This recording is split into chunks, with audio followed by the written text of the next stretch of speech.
दोस्तों आज की सबसे पहली और बड़ी खबर, झारखंड में 31 जुलाई से पहले घोषित किए जाएंगे मैट्रिक इंटर का रिजल्ट।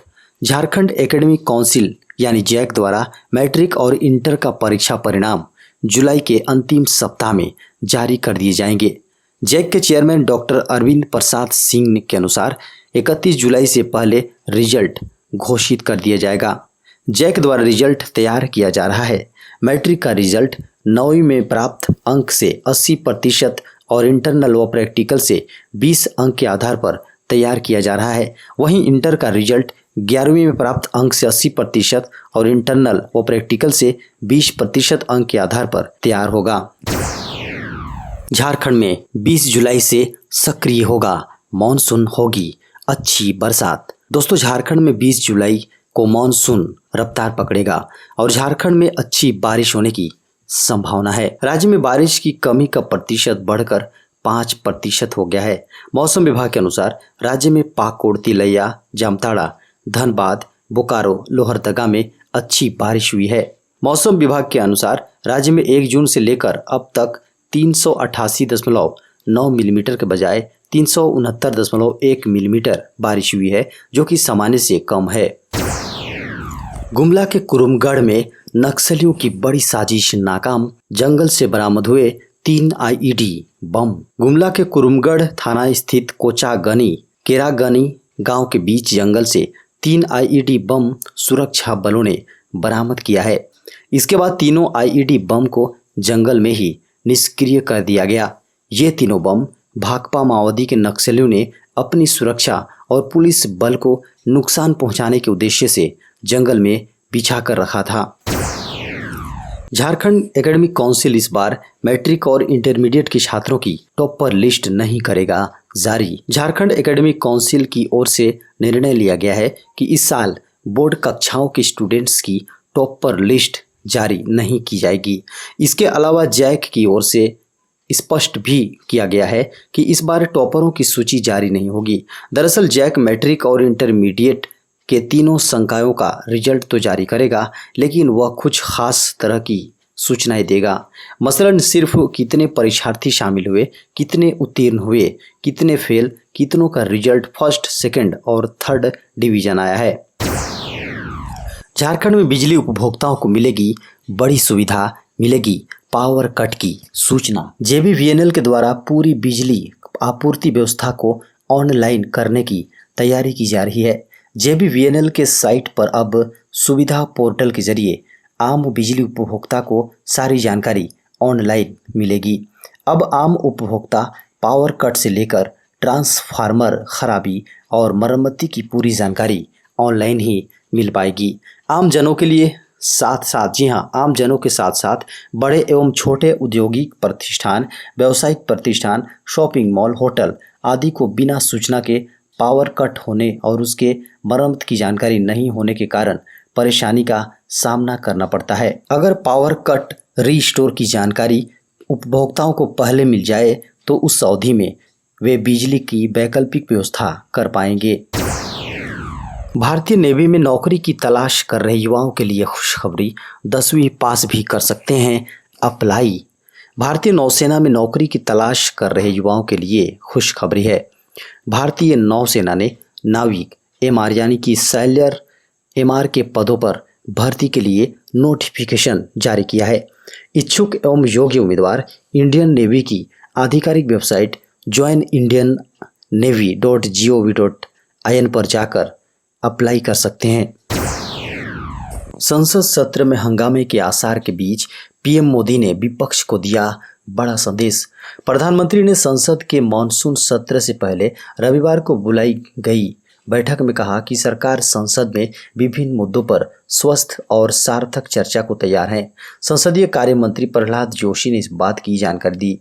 पीएम ने सदन में विभिन्न दलों के नेताओं को कहा कि अगर सरकार नियमों और प्रक्रिया के तहत उठाए गए मुद्दों पर स्वस्थ और सार्थक चर्चा को तैयार है। सर्वदलीय बैठक में 33 पार्टियों ने हिस्सा लिया। इसमें प्रधानमंत्री ने कहा कि जनप्रतिनिधियों, खास तौर पर विपक्ष के सुझाव मूल्यवान हैं, क्योंकि वे चर्चा को समृद्ध बनाते हैं।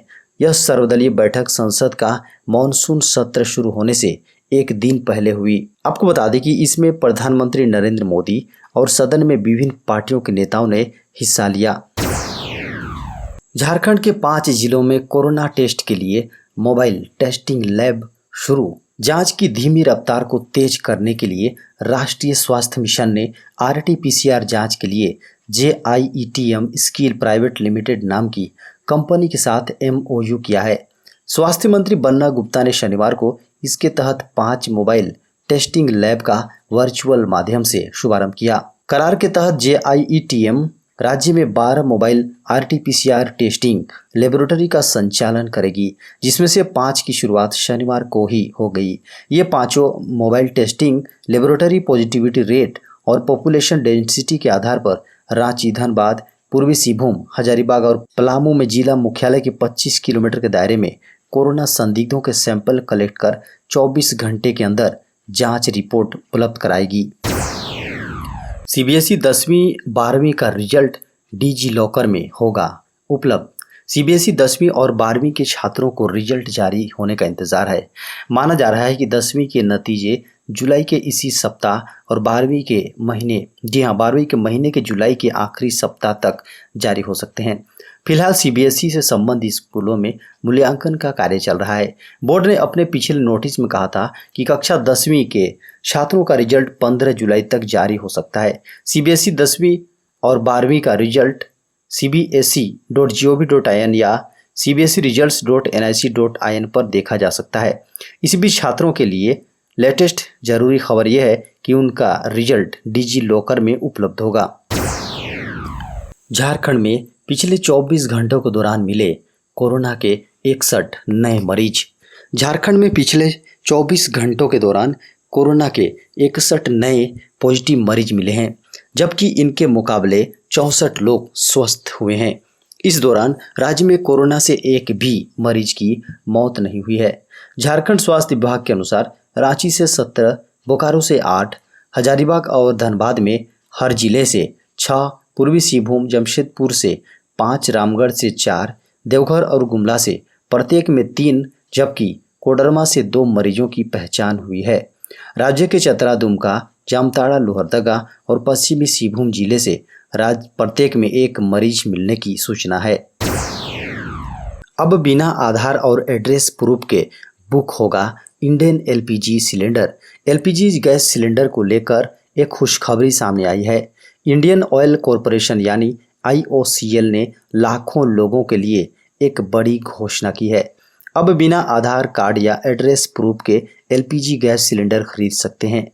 इस घोषणा का मकसद देश में LPG के इस्तेमाल को बढ़ाना है। पहले ये नियम था कि LPG कनेक्शन के लिए एड्रेस प्रूफ अनिवार्य था, लेकिन IOCL ने नए नियम के बाद कस्टमर्स को अपने नज़दीकी इंडियन गैस डिस्ट्रीब्यूटर या बिक्री केंद्र के पास जाना होगा। वहां 5 किलो LPG सिलेंडर खरीदने की परमिशन है।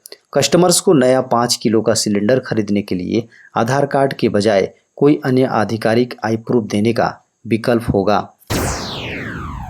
देश में कोरोना के मरीजों में बढ़ रहे TB के मामले, स्वास्थ्य मंत्रालय ने दिया ये आदेश। देश में कोरोना के मरीजों में TB यानी तपेदिक के मामले बढ़ने की खबरें आ रही हैं। इसको देखते हुए केंद्रीय स्वास्थ्य मंत्रालय ने सभी कोरोना पॉजिटिव मरीजों के लिए TB की जांच कराने को कहा है। साथ ही TB के मरीजों के लिए भी कोरोना जांच की सिफारिश भी की गई है। स्वास्थ्य मंत्रालय की ओर से जारी विज्ञप्ति के अनुसार कुछ मीडिया रिपोर्ट में आरोप लगाया गया है कि कोरोना के मरीजों में अचानक ही TB के मामले बढ़ रहे हैं।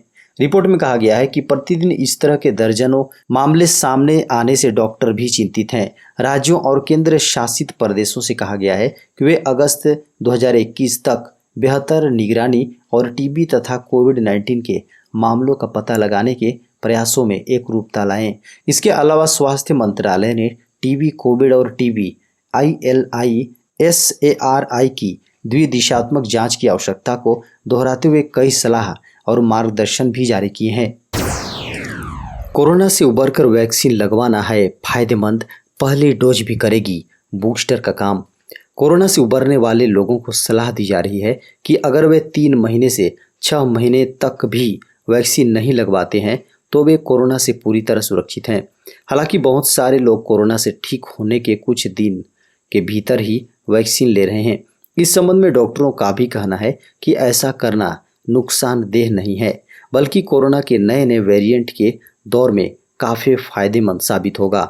ऐसे में कोरोना से ठीक होते ही 3 महीने का इंतजार न करके वैक्सीन लेने वाले लोगों को लेकर all Indian institute of medical sciences के पूर्व निदेशक डॉक्टर MC मिश्र कहते हैं कि कोरोना वैक्सीन के अलावा विश्व भर में वैक्सीन की बूस्टर डोज को लेकर भी बहस छिड़ी हुई है। दोस्तों, धनबाद जिले से बड़ी खबर सामने आ रही है।